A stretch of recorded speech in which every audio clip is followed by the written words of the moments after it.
Retomamos lo último que habíamos visto. Había sido la filosofía de Platón, brevemente. Era un intento de responder a esas preguntas sobre la realidad, las preguntas más generales sobre la realidad. La respuesta de Platón, en pocas palabras, se sintetiza por la teoría de las ideas. Cómo explicar el orden del mundo, cómo conciliar el cambio, que parece contradictorio porque es mezcla de ser y de no ser. Las cosas que cambian primero no eran, después son, después dejan de ser. Cómo hacerlo comprensible ese cambio, cómo conciliar el cambio con las exigencias de la inteligencia. Platón responde: el mundo sensible que nos revelan nuestros sentidos, al que tenemos acceso por medio de la experiencia, es simplemente un reflejo de un mundo superior, mundo ideal. Bueno, ese es el núcleo de la metafísica de Platón. Vamos a ver hoy al más grande de los discípulos de Platón y filosóficamente más grande que el Platón mismo, Aristóteles. Aristóteles nació en el 384 y murió en el 322, antes de Cristo, por supuesto. Vivió en total 62 años. Aristóteles es más profundo que Platón y es un investigador incansable. Ha fundado numerosas ciencias. Por ejemplo, es no solo el fundador de la biología, sino que los criterios biológicos de Aristóteles tienen hoy más vigencia que los empleados por la ciencia del siglo pasado. Es decir, gran filósofo, pero además un investigador científico de primer orden. Pero es menos literato, menos artista, menos poeta que Platón. Nació en Estagira, por eso muchas veces es llamado en los libros el Estagirita. Estagira pertenecía a Macedonia, al norte de Grecia. Macedonia no era considerada parte de Grecia por los griegos, pero él había nacido en una ciudad griega. No solo se hablaba el griego, sino que era culturalmente griega. Su padre era médico del rey que resultaría abuelo de Alejandro Magno. Se queda huérfano de padre y madre relativamente pronto y a los 17 años va a Atenas e ingresa en la academia. Como ustedes recuerdan, la academia era la escuela filosófica de Platón. Era llamada así academia porque estaba en los jardines de una figura mítica, Academos, y entonces la academia. Permaneció en la academia 20 años. Entró jovencito, apenas salido de la adolescencia, y salió ya un hombre hecho. Salió en el año 347, cuando murió Platón, más que octogenario. Se dedicó entonces a la educación de Alejandro Magno. Fue llamado por el padre de Alejandro para que fuera el preceptor de su hijo. Sin embargo, Alejandro y Aristóteles no se entendieron, porque aunque Alejandro es el unificador de Grecia, hasta Alejandro Grecia políticamente estaba constituida por pequeñas ciudades. En cambio, Alejandro unifica el mundo griego bajo su poder de rey. Las ciudades griegas, la ciudad griega se llama polis, de ahí viene la política. La ciudad griega pierde la autonomía. Y es más, ese reino de Alejandro se transforma en un imperio porque hace una de las mayores aventuras militares más asombrosas de la historia. Con un pequeño ejército, pero aguerrido, bien disciplinado y con su inmenso talento militar, Alejandro conquista el imperio persa y llega hasta la India. Podría parecer el apogeo de lo griego, pero en realidad es la decadencia, porque lo que era característico de la mentalidad griega, de la cultura griega, se pierde en ese imperio. Aristóteles era griego puro, Alejandro no era griego por mentalidad, y entonces se entendieron poco, mal, y al cabo de algunos años se separan y Aristóteles vuelve a Atenas. Y en Atenas funda una escuela filosófica análoga a la academia de Platón, el Liceo. Como era costumbre enseñar caminando, es decir, el diálogo filosófico, realizarlo mientras paseaban, y pasear en griego se dice peripatein, se los llama peripatéticos, la filosofía peripatética.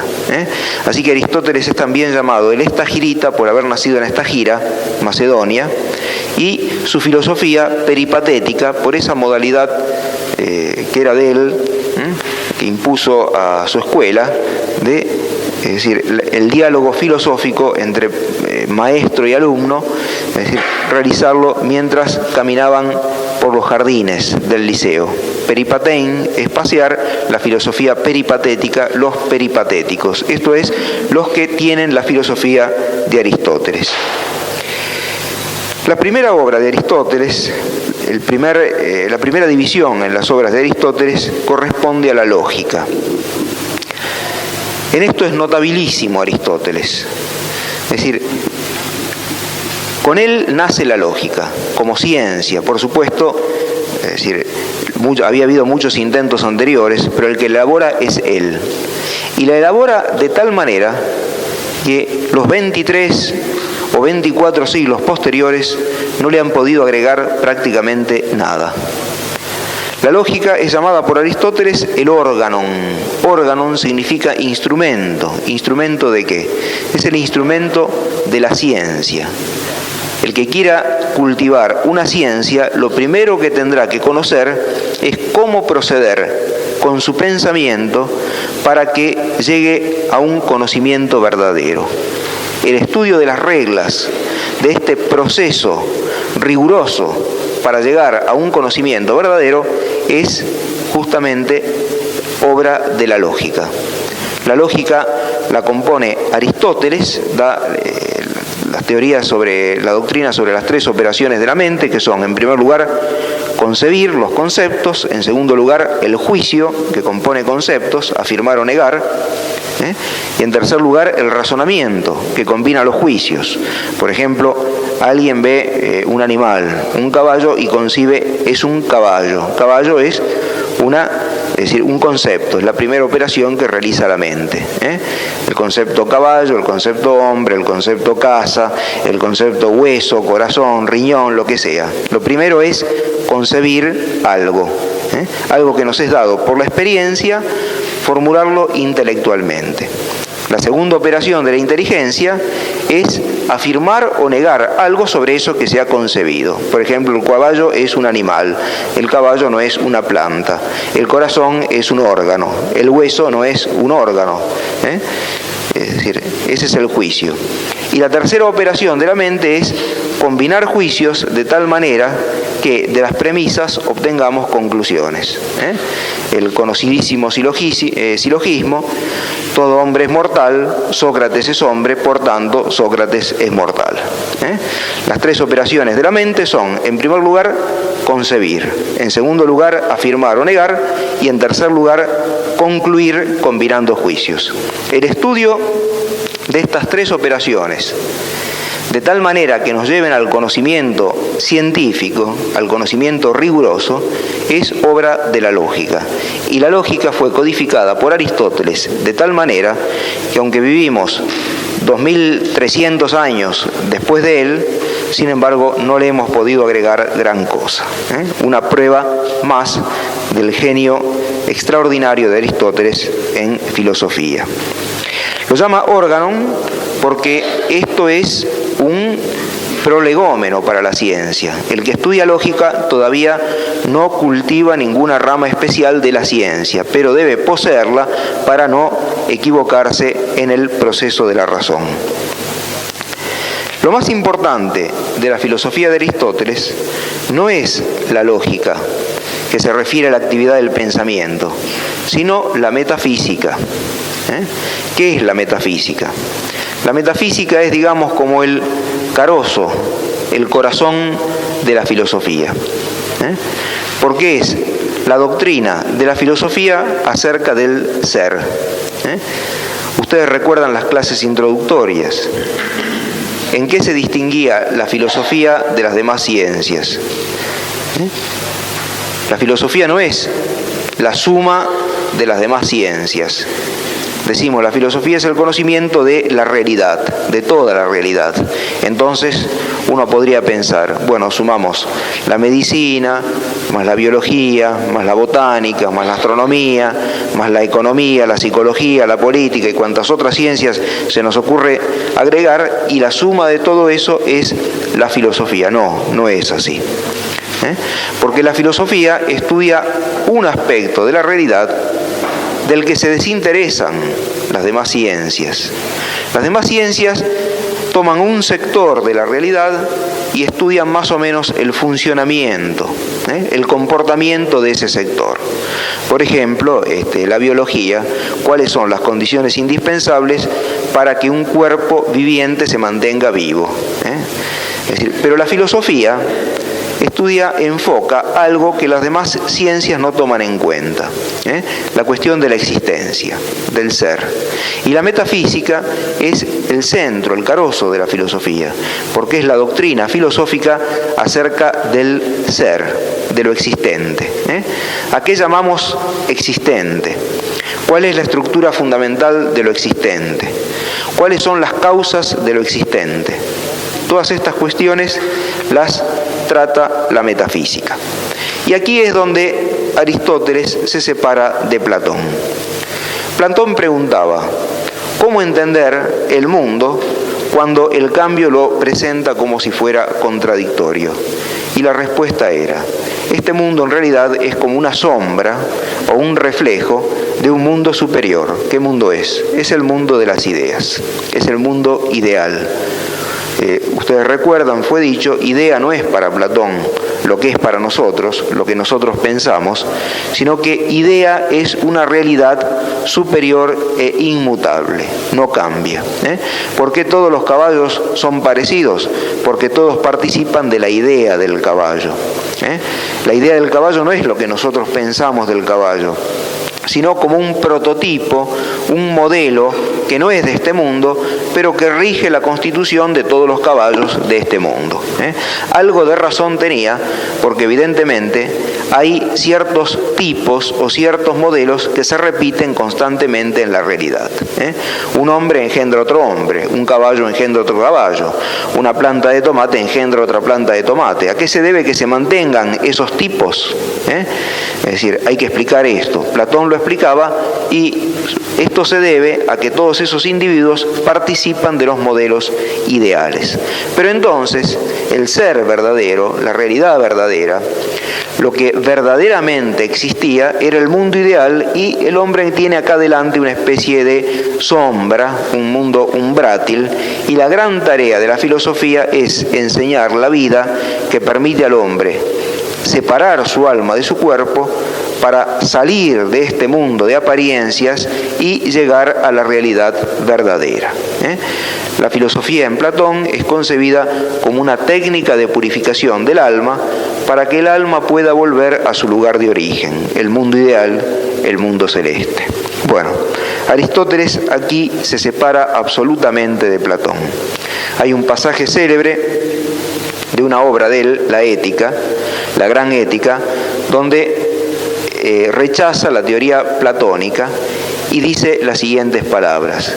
Dice, es difícil manifestar desacuerdo con respecto a aquellos que son amigos, pero si bien somos amigos de los platónicos, somos aún más amigos de la verdad. Y por amor a la verdad, entonces va a contradecir la teoría platónica de las ideas. Aristóteles dice, la realidad es aquella de la que nos da testimonio nuestra experiencia. Este mundo sensible, corporal, que nos rodea y que parece problemático por el cambio, porque las cosas no son, dejan de ser, sin embargo, no podemos rechazar la evidencia primera. Ese mundo existe y debemos aceptarlo como es. El asunto es interpretarlo para que no parezca contradictorio, para que no lo aceptemos como si fuera contradictorio. La primera afirmación de la metafísica de Aristóteles es la aceptación de la realidad sensible. Platón veía un caballo y decía, es porque participa de la idea del caballo. Aristóteles ve un caballo y dice, el caballo es. Ahora vamos a ver cómo explica el ser, la constitución del caballo, que evita la contradicción. Platón había puesto las ideas en un mundo ideal. Aristóteles dice que las ideas existen en las cosas sensibles. ¿Cómo entender esto? Consideremos el siguiente ejemplo. Un carpintero recibe un tronco y piensa, ¿qué es lo que haré con el tronco? Y bueno, con una parte del tronco voy a hacer un tablón, con otra parte voy a hacer una mesa, con otra parte una silla, y con lo que me queda haré un remo o cualquier otra cosa que se me ocurra. Muy bien, y lo hace. ¿Cómo entender cada uno de los resultados de ese trabajo del carpintero a partir del tronco? En primer lugar, ha contado con una materia. ¿Cuál es la materia? La madera.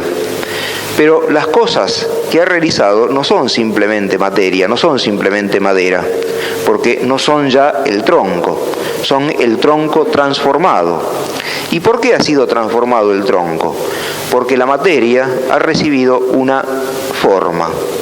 No llamamos aquí forma al contorno de la cosa, sino a la estructura que se le ha dado a la obra. Es decir, Aristóteles responde, las cosas reales son las cosas de las que nos da testimonio la experiencia. ¿Y cómo entender las cosas de las que nos da testimonio la experiencia? Esas cosas constan de materia y forma. La materia es como el sustrato. La materia es lo que recibe la forma. La materia es pasiva. ¿Y la forma qué es? Es el principio de organización. Es el principio de organización. Una misma materia, pongamos la madera, puede ser silla, banco, mesa, remo, tablón, lo que fuera, porque va variando en cada caso la forma. Así es con respecto a las cosas artificiales, las cosas que hace el hombre. Por ejemplo, alguien toma un trozo de mármol y a esa materia que es el mármol le impone la forma de una estatua, de un cenicero, de un crucifijo, de un caballo de mármol o lo que fuera. Pero así es también con las cosas de la naturaleza. Las cosas de la naturaleza, los vegetales, los minerales, los animales, constan de materia y forma. Esa gran cuestión que provocaba el interrogante de Platón, ¿cómo explicar que se repitan constantemente en la naturaleza ciertos tipos?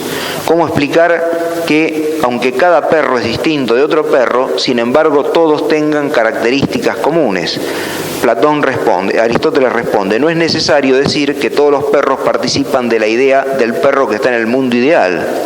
En cada uno de los perros que existen, que existieron y que van a existir, se da esa forma del perro, forma entendida como principio organizador de la materia. En lugar de poner la forma o principio estructurante en el mundo ideal, Aristóteles pone la forma en el individuo. Y es una respuesta aceptada. A la cuestión de un mes atrás me tocó dar un curso sobre el evolucionismo y tuve oportunidad de leer las reflexiones de dos biólogos, pero contemporáneos, no solo contemporáneos, sino que es un libro escrito en el año 1981, donde, es decir, admiten que la gran cuestión que la biología no puede explicar es la cuestión de la forma. ¿Cómo es que una misma estructura se repite en diferentes individuos? Es decir, Aristóteles había afirmado que lo decisivo era esa forma, principio organizador de la materia. Pero los seres de este mundo no son formas puras, porque si la forma es el principio organizador o estructurante de la materia, está el otro principio que es la materia. Aunque son dos principios, no están en el mismo nivel. La forma es determinante y la materia es determinada. Todos los cuerpos del mundo, todas las sustancias corporales tienen materia, pero sin embargo se organizan de distinta manera porque en cada caso están actuadas, están bajo la influencia, bajo la organización de una forma distinta. Cuando dos seres tienen la misma forma, pertenecen a la misma especie. Por ejemplo, ¿por qué los hombres son hombres? Porque el principio organizador de la materia es el mismo en todos los hombres. ¿Cuál es? El alma humana. ¿Por qué todos los perros son perros? Porque el principio organizador de la materia es el mismo en todos esos individuos. ¿Cuál es? La forma canina, la forma equina para los caballos y así sucesivamente. Y lo mismo vale para las cosas que hace el hombre. ¿Por qué todas las mesas son mesas? Aunque unas sean de plástico, otras de hierro, otras de un tipo de madera, otras de otro tipo de madera, otras de mármol, lo que fuera. Porque aunque cambie la materia en cada caso, sin embargo hay como una idea común que se repite en cada una de ellas. Las cosas reales son las cosas del mundo sensibles. Y en esas cosas el análisis filosófico descubre dos principios. Uno pasivo, la materia, y otro que es estructurante, organizador, la forma. Esto vale para las cosas que hace el hombre y para las cosas de la naturaleza, tanto para los minerales como para los vegetales, como para los animales. Materia y forma. Materia y forma, dice Aristóteles, son dos causas del ser, influyen en el ser. Para que algo exista debe constar de materia y de forma, pero no son las únicas causas del ser. Supongamos este escritorio. ¿Cómo lo entendemos? Y tiene materia. ¿La materia cuál es? La madera. Pero no es simplemente madera, tiene forma. Recuerden, la forma no es el perímetro, el contorno exterior, sino la idea total que preside la organización de la materia. Tiene la forma de escritorio. Pero materia y forma no explican por sí solas el escritorio. Hay que explicar cómo es que la materia adquirió tal forma. Y a esto lo llama Aristóteles causa eficiente. ¿Cómo es que la materia adquirió tal forma? Y por obra del carpintero es la causa eficiente. Es decir, para entender las cosas del mundo hay que descubrir en las cosas dos principios, materia y forma. Pero para explicar cómo la materia recibió tal forma es necesario recurrir a la causa eficiente. Y se necesita todavía dar con una última causa, la más importante de todas, la causa final. ¿A qué llama Aristóteles causa final? La razón por la cual obró la causa eficiente. ¿Por qué razón obró el carpintero para construir este escritorio? Porque se ganaba la vida de esta manera. Es decir, para ganar dinero a fin de poder vivir. La causa final es conseguir dinero necesario para la vida. Materia, la madera. La forma, la del escritorio, el principio organizador del escritorio. Tenemos ya un comienzo de explicación de la cosa corporal, pero hay que explicar además cómo llegó la materia a adquirir esa forma, por obra de la causa eficiente. ¿Y por qué obró la causa eficiente? Con vistas a un fin, la causa final. ¿Cuál fue la causa final del carpintero? Y venderle a alguien el escritorio para conseguir dinero necesario para la vida. Vamos a tratar de recapitular.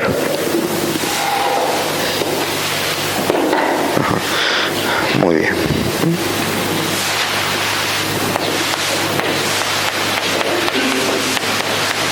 Platón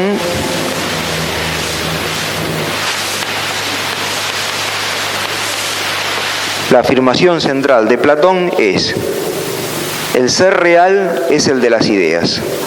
Este mundo es simplemente un reflejo del mundo ideal. En el mundo de las ideas no hay cambio y entonces parece eliminada la contradicción que plantea el cambio. Idea no es lo que pensamos, sino el modelo real de todas las cosas que percibimos en el mundo. Para cada tipo de cosas hay un modelo. La idea del perro es el modelo de todos los perros que andan coleando por ahí. La idea del pez, la idea del caballo, para todo lo que se nos puede ocurrir hay una idea en el mundo platónico. Muy bien. Aristóteles rechaza esta doctrina. Dice, va contra la evidencia. La evidencia es que las cosas reales son las cosas del mundo. Pero las cosas del mundo son difíciles de explicar, no importa, tratemos de explicarlas. Lo primero que hace para dar una explicación filosófica del mundo, elabora la lógica. La lógica estudia las tres operaciones de la inteligencia: concebir, formar juicios, afirmar o negar, y en base a los juicios razonar.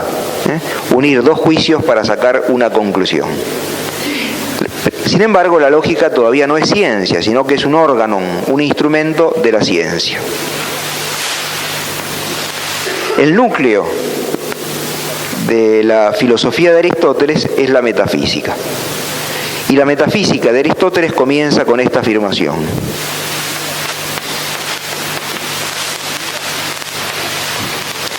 niega las ideas. No es cierto que haya un mundo ideal. Lo real es aquello a lo que tenemos acceso por medio de la experiencia. Pero ¿cómo explicar algo que parece contradictorio? Y Aristóteles comienza descubriendo los principios de que constan las cosas del mundo.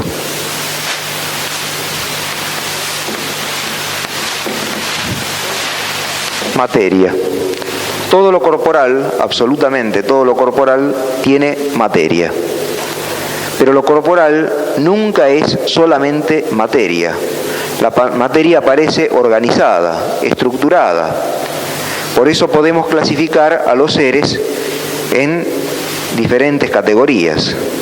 ¿Cuál es el principio que permite que se organice la materia en individuos de tal o de cual especie?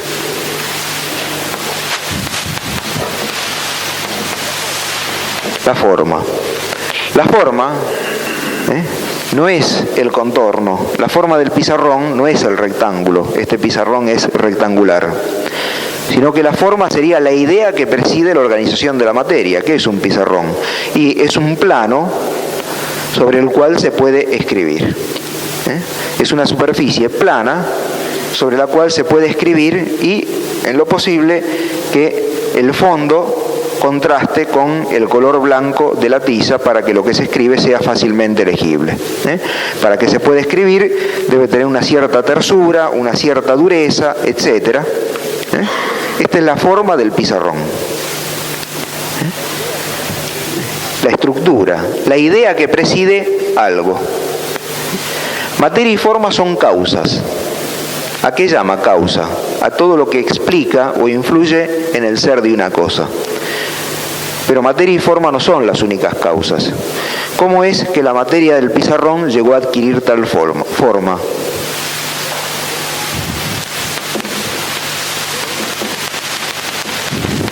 Por obra de un agente al que llama causa eficiente. La causa que realiza algo. Dicen, fulano de tal es muy eficiente. ¿Qué quiere decir que es muy eficiente? Y que hace cosas. El agente, la causa eficiente, es el que hace algo. Pero con todo, la causa eficiente no es la última causa, ni la principal. La causa principal es la causa final. ¿A qué llamamos causa final? Al fin por el cual el agente obra. En el plano de lo que el hombre hace es todo relativamente fácil. Pongamos, es decir, una estatua tiene como materia el mármol como forma, y la forma que el artífice haya querido darle. El agente es justamente el escultor, y el fin, y bueno, habrá sido en un caso conquistar la fama, la notoriedad, en otro caso adquirir dinero, en otro caso hacer algo para dar a un amigo como gratitud. El fin va cambiando en cada caso. Pero, ¿qué sucede con las cosas de la naturaleza? Todas ellas tienen materia. Es evidente, las cosas de la naturaleza son cuerpos. Los cuerpos por definición tienen materia y tienen forma.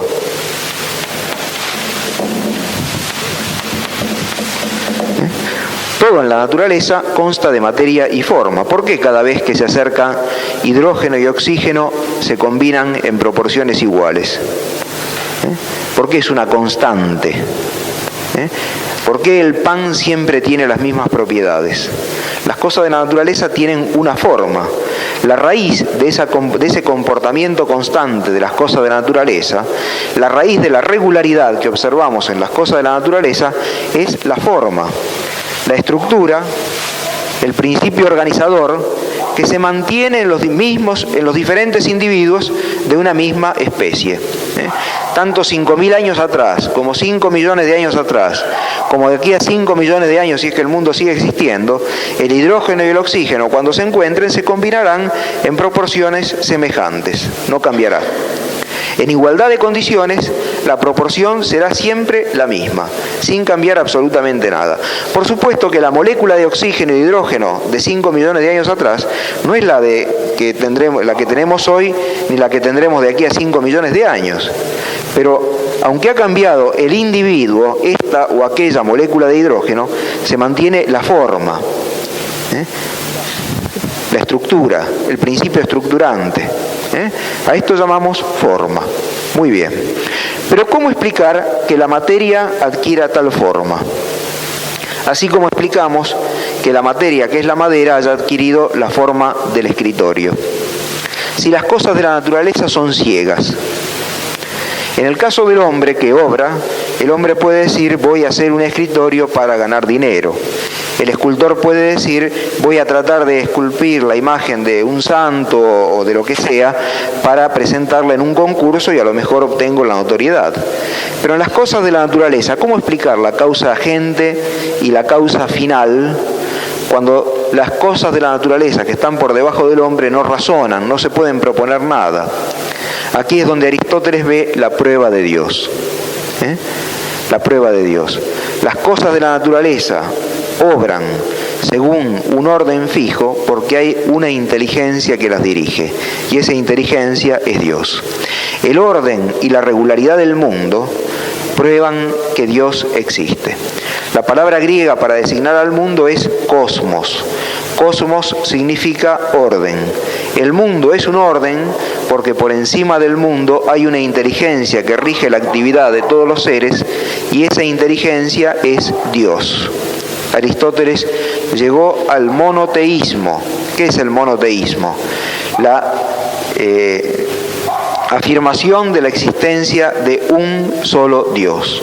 Es más, dio una definición de Dios que se aproxima, hasta donde se puede aproximar una obra natural, a la definición del Dios trinitario. Dijo: Dios existe. Su existencia está probada por el orden del mundo. Ello prueba que es inteligente. Y si es inteligente, Dios, ¿en qué piensa? Se conoce a sí mismo. Dios es la inteligencia que se conoce a sí misma. Como ustedes saben, el dogma de la Trinidad es posible porque Dios tiene vida intelectual y el conocimiento de Dios es una persona, el Verbo, la segunda persona de la Santísima Trinidad. No vamos a decir que Aristóteles conoció la Trinidad. Es decir, hay una infinita distancia entre el Dios de los filósofos, la inteligencia que se conoce a sí misma, y el Dios revelado por Cristo. Pero se aproximó hasta donde era posible al Dios trinitario. Es decir, es el punto más alto del esfuerzo filosófico humano, la filosofía de Aristóteles. Porque la piedra de toque para determinar el valor de una filosofía es su capacidad para remontarse hasta el principio de toda la realidad, que es Dios. Entonces, ¿cómo explicar la realidad? Lo real no es el mundo de las ideas, sino el de las sustancias sensibles. Y en la sustancia distinguimos 4 causas: materia y forma, el agente y la causa final. En el mundo de la naturaleza, que las cosas obren según una regularidad constante y que el resultado de las operaciones de cada una de las cosas sea el orden de conjunto del mundo, es prueba suficiente de que Dios existe. Por encima de este mundo está Dios. ¿Dios qué es? Es la vida perfecta de la inteligencia. ¿Y qué hace? Se conoce. Bueno, esa es, en pocas palabras, la metafísica de Aristóteles. Otro gran aporte de Aristóteles es su doctrina del conocimiento.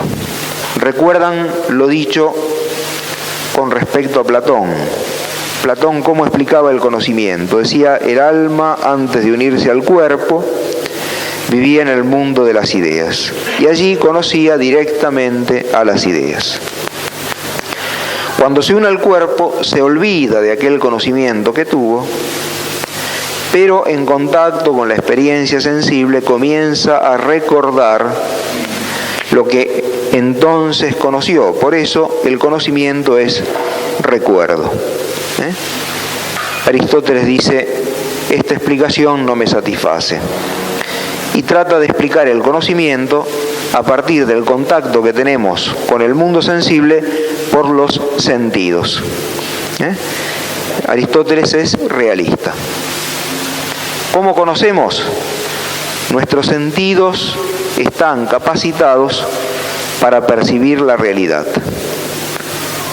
No solo el hombre tiene sentidos, sino también los animales. ¿Qué es un sentido? Es una capacidad de conocer la realidad bajo uno de sus aspectos. Por ejemplo, ¿qué es la vista? Es la capacidad de conocer la realidad bajo el aspecto del color. El oído, la capacidad de conocer la realidad bajo el aspecto del sonido. Y así, el tacto, el gusto y el olfato. Nuestro conocimiento comienza por los sentidos. Nuestra primera conexión con las cosas del mundo es a través de los sentidos. Pero evidentemente, conocemos no solamente por los sentidos, sino también por la inteligencia. Nosotros podemos pensar sobre aquellas cosas que percibimos por nuestros sentidos. ¿Y cómo se da ese contacto entre la inteligencia y lo captado por los sentidos? Aristóteles afirma, con razón, la existencia de los sentidos internos. ¿Cuáles son los sentidos internos? Aquellos que se distinguen de los externos. Los externos ya fueron mencionados: la vista, el oído, el olfato, el tacto, el gusto. Pero si nosotros reflexionamos, vemos que no contamos únicamente con esos sentidos. Por ejemplo, la tiza es blanca, lo percibo por la vista. Pero la tiza tiene una cierta dureza que ya no puedo percibir por la vista, sino por el tacto. ¿Y cómo hago para unir el blanco que percibe la vista con la dureza que percibe el tacto? Detrás de los sentidos externos hay un primer sentido interno, que es el sentido común.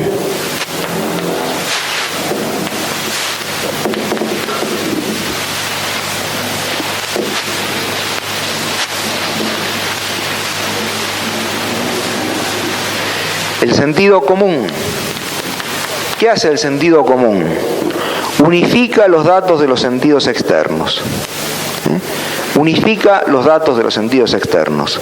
Lo que aporta el oído, la vista, el tacto, el olfato y el gusto sobre una cosa, o algunos de ellos, o varios de ellos, son unificados por el sentido común. Y así, si tenemos que definir, por ejemplo, una fruta, diremos, tiene tal dureza, tiene tal color, tiene tal gusto. hasta incluso se puede decir tiene tal aroma. O sea, los datos de los diferentes sentidos son sintetizados por el sentido común. Y detrás del sentido común está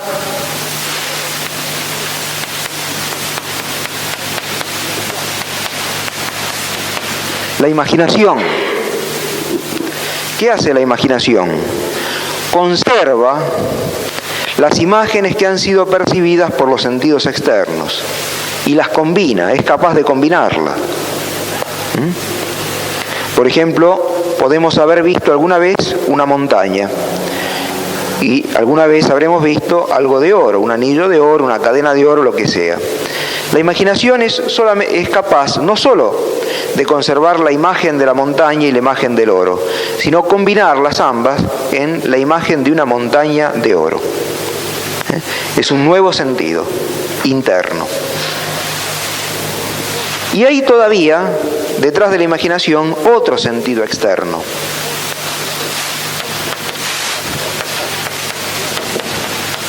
La memoria. ¿Qué hace la memoria? Recuerda el pasado como pasado. Ubica temporalmente las cosas ya percibidas. Distinta de la imaginación. La gente frecuentemente confunde la imaginación con memoria. Son dos sentidos distintos. Y por fin, el sentido interno más perfecto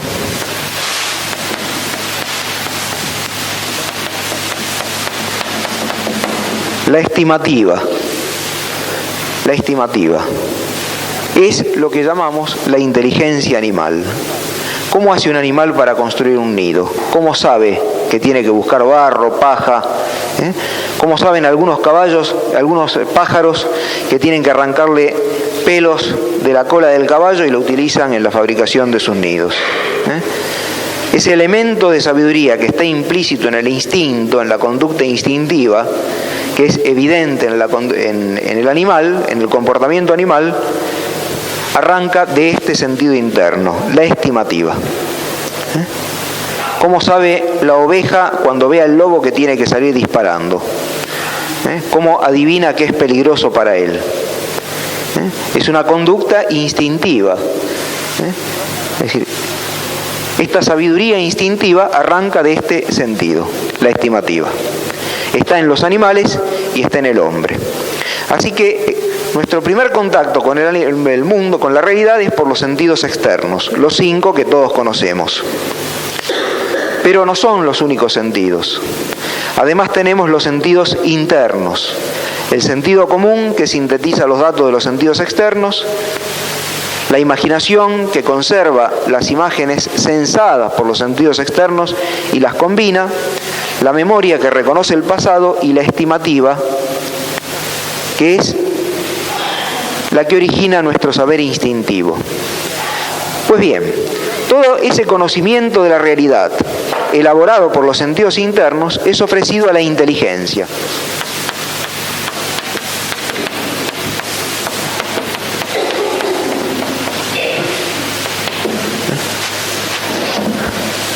La inteligencia ya pertenece a otro nivel, pertenece al nivel espiritual. ¿Y qué hace la inteligencia?